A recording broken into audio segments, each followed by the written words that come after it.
ਝੰਗ ਦੇ ਵਿੱਚ ਵਜ਼ੀਰ ਆਲਾ ਪੰਜਾਬ ਮਰੀਮ ਨਵਾਜ਼ ਦੇ ਅਹਿਕਾਮਾਤ ਨੂੰ ਹਵਾ ਦੇ ਵਿੱਚ ਉਡਾ ਦਿੱਤਾ ਗਿਆ। ਦਰਿਆਏ ਜੇਹਲਮ ਦੇ ਵਿੱਚ ਮਾਂ ਨੇ 3 ਧੀਆਂ ਨੂੰ ਸੁੱਟ ਕੇ ਆਪ ਵੀ ਛਾਲ ਮਾਰ ਲਈ।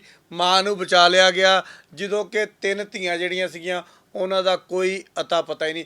ਵਜ਼ੀਰ ਆਲਾ ਪੰਜਾਬ ਮਰੀਮ ਨਵਾਜ਼ ਨੇ ਇਸ ਗੱਲ ਦਾ ਨੋਟਿਸ ਲੈ ਕੇ ਡਿਪਟੀ ਕਮਿਸ਼ਨ ਨੂੰ ਹਦਾਇਤ ਕੀਤੀ ਕਿ ਮੌਕੇ ਤੇ ਪਹੁੰਚ ਕੇ ਸਾਰੀਆਂ ਚੀਜ਼ਾਂ ਦੀ ਆਪ ਨਿਗਰਾਨੀ ਕਰੋ ਔਰ ਜਿੰਨੀ ਜਲਦੀ ਹੋ ਸਕਦਾ ਵਾ ਬੱਚਿਆਂ ਨੂੰ ਪਾਣੀ ਦੇ ਵਿੱਚੋਂ ਕੱਢੋ। ਡਿਪਟੀ ਕਮਿਸ਼ਨਰ ਸਾਹਿਬ ਨੇ ਇੰਨੀ ਜ਼ਹਿਮਤ ਗਵਾਰਾ ਨਹੀਂ ਕੀਤੀ ਕਿ ਮੌਕੇ ਤੇ ਜਾ ਕੇ ਜਿਹੜਾ ਸਰਚ ਆਪਰੇਸ਼ਨ ਹੋ ਰਿਹਾ ਵਾ ਉਹਨੂੰ ਦੇਖ ਲਈਏ। ਝੰਗ ਦੇ ਲੋਕ ਔਰ ਝੰਗ ਦਾ ਮੀਡੀਆ ਸਾਰਾ ਇਸ ਗੱਲ ਦੇ ਉੱਪਰ ਮੁਤਫਿਕ ਆ ਕਿ ਇਸ ਤਰ੍ਹਾਂ ਦਾ ਆਪਰੇਸ਼ਨ ਅਸੀਂ ਸਾਰੀ ਜ਼ਿੰਦਗੀ ਦੇ ਵਿੱਚ ਨਹੀਂ ਦੇਖਿਆ।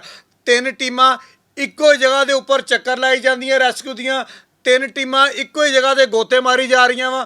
ਹਰ ਕੰਮ ਇੱਕੋ ਹੀ ਜਗ੍ਹਾ ਤੇ ਹੋ ਰਿਹਾ ਵਾ। ਡਿਪਟੀ ਕਮਿਸ਼ਨਰ ਸਾਹਿਬ ਨੇ ਅਸਿਸਟੈਂਟ ਕਮਿਸ਼ਨਰ ਸਾਹਿਬ ਨੂੰ ਉੱਥੇ ਭੇਜ ਕੇ ਗੋਂਗਲੂਆਂ ਤੋਂ ਮਿੱਟੀ ਝਾੜਨ ਦੀ ਪੂਰੀ ਕੋਸ਼ਿਸ਼ ਕੀਤੀ ਆ।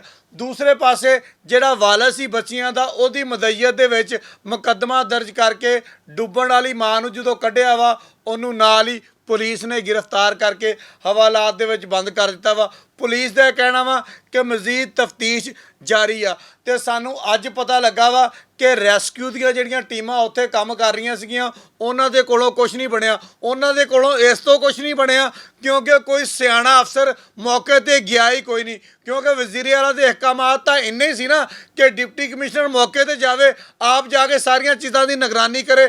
ਜਦੋਂ ਡਿਪਟੀ ਕਮਿਸ਼ਨਰ ਸਾਹਿਬ ਨਹੀਂ ਗਏ ਤੇ ਰੈਸਕਿਊ 1122 ਦੀਆਂ ਟੀਮਾਂ ਨੂੰ ਕਿਹੜੀ ਲੋੜ ਆ ਕਿ ਵਜ਼ੀਰ ਆਲਾ ਪੰਜਾਬ ਦੇ ਅਹਿਕਾਮਾਤ ਮੰਨਣ, ਜਦੋਂ ਸਾਡੇ ਵੱਡਿਆਂ ਨੇ ਨਹੀਂ ਮੰਨੇ ਤੇ ਅਸੀਂ ਮੰਨ ਕੇ ਕੀ ਕਰਨਾ ਵਾ। ਖੈਰ ਜੀ, ਫੈਸਲਾਬਾਦੋਂ ਅੱਜ ਇੱਕ ਟੀਮ ਰਵਾਨਾ ਹੋਈ ਆ ਜਿਹੜੀ ਜਾ ਕੇ ਉਹ ਸਰਚ ਆਪਰੇਸ਼ਨ ਦੇ ਵਿੱਚ ਹਿੱਸਾ ਲਏਗੀ। ਉਹਨਾਂ ਨੇ ਬੜਾ ਸੋਹਣਾ ਕੰਮ ਕੀਤਾ ਹੋਇਆ ਵਾ, ਇੱਕ ਦਾਇਰਾ ਲਾਇਆ ਹੋਇਆ ਵਾ। ਉਸੇ ਦਾਇਰੇ ਦੇ ਵਿੱਚ ਇਧਰੋਂ ਛਾਲ ਮਾਰਦੇ ਆ, ਉਧਰੋਂ ਜਾ ਕੇ ਨਿਕਲ ਆਉਂਦੇ ਆ, ਉਧਰੋਂ ਛਾਲ ਮਾਰਦੇ ਆ, ਇਧਰੋਂ ਜਾ ਕੇ ਨਿਕਲ ਆਉਂਦੇ ਆ। ਜਿੱਦਾਂ ਹੀ ਮਗਰਬ ਦੀ ਅਜ਼ਾਨ ਹੁੰਦੀ ਆ ਤੇ ਇੰਨੀ ਗੱਲ ਕਹਿੰਦੇ ਆ ਹੁਣ ਰੈਸਕਿਊ ਆਪਰੇਸ਼ਨ ਜਿਹੜਾ ਵਾ ਉਹਨੂੰ ਬੰਦ ਕਰ ਦਿੱਤਾ ਵਾ ਕਿਉਂਕਿ ਹੁਣ ਚਾਨਣ ਨਹੀਂ ਹੈਗਾ। ਚਾਨਣ ਦੇ ਵਿੱਚ ਡੁੱਬੀਆਂ ਮਾਰਦੇ ਰਹਿੰਦੇ ਆ, ਜਦੋਂ ਹਨੇਰਾ ਹੋ ਜਾਂਦਾ ਵਾ ਉਦੋਂ ਘਰਾਂ ਨੂੰ ਚਲ ਜਾਂਦੇ ਆ। ਹੁਣ ਤੁਸੀਂ ਮੈਨੂੰ ਦੱਸੋ ਕਿ ਉਹਨਾਂ 3 ਬੱਚੀਆਂ ਨੂੰ ਅਸੀਂ ਕਿੱਦਾਂ ਕਰਨਾ ਵਾ। ਮੈਂ ਇੱਥੇ ਗੁਜ਼ਾਰਿਸ਼ ਕਰਾਂਗਾ ਵਜ਼ੀਰ ਆਲਾ ਪੰਜਾਬ ਮੁਹਤਰਮਾ ਮਰੀਮ ਨਵਾਜ਼ ਨੂੰ ਕਿ ਮੈਡਮ ਲਾਹੌਰੋਂ ਕੋਈ ਖਸੂਸੀ ਟੀਮ ਜਿਹੜੀ ਆ ਉਹ ਭੇਜੋ ਜਿਹੜੀ ਇਸ ਰੈਸਕਿਊ ਆਪਰੇਸ਼ਨ ਦੀ ਵੀ ਨਿਗਰਾਨੀ ਕਰੇ ਤੇ ਝੰਗ ਦੀ ਇੰਤਜ਼ਾਮੀਆ ਦੀ ਵੀ ਨਿਗਰਾਨੀ ਕਰੇ ਕਿ ਉਹ ਕੀ ਕਰਦੀ ਪਈ ਆ।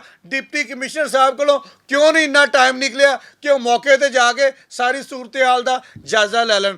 ਹੋਣਾ ਤੇ ਇਹ ਚਾਹੀਦਾ ਸੀਗਾ ਡਿਪਟੀ ਕਮਿਸ਼ਨਰ ਸਾਹਿਬ ਮੌਕੇ ਤੇ ਜਾਂਦੇ, ਜਾ ਕੇ ਸਾਰੀ ਚੀਜ਼ਾਂ ਦੀ ਨਿਗਰਾਨੀ ਆਪ ਕਰਦੇ। ਉਹਦਾ ਨਤੀਜਾ ਕੀ ਨਿਕਲਣਾ ਸੀਗਾ, ਜਿਹੜੇ ਰੈਸਕਿਊ ਵਾਲੇ ਉੱਥੇ ਕੰਮ ਕਰਦੇ ਪਏ ਆ ਉਹਨਾਂ ਦੀ ਸਪੀਡ ਤੇਜ਼ ਹੋ ਜਾਣੀ ਸੀ।